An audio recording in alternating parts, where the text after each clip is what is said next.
كان حلمي في وجوه إنسان يبكي لبكاء.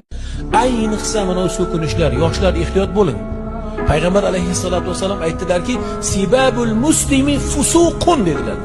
Musulmonni so'kishligi bu fosiqlik dedilar. Allohni g'azabiga keltiradigan, Allohni rozi qilmaydigan, Rasulullohni xafa qiladigan, mu'minlarni xafa qiladigan so'z bu og'zingizdan chiqmasin. Qanaqadir bir haligi musulmonni og'zidan chiqmaydigan gaplarni gapirganlarda o'sha vaqtda qaytaramiz. O'y, birodar, bu tilingiz bilan siz Qur'on o'qiysiz, ehtiyot bo'ling. Unda Qur'on sizning qalbingizga kirmaydi. Ehtiyot bo'ling. Qur'on o'qiydiganlar, siz so'kinsangiz, har xil birlarni fitna fasod qilib orqalaridan g'iybat qilsangiz, shu tilingiz bilan bo'xton, shunaqa iftirolarni qilsangiz, u tilingizda faqat Qur'on o'qiladi, dilingizga tushmaydi. Va Qur'on ham tilingizda aksi sizni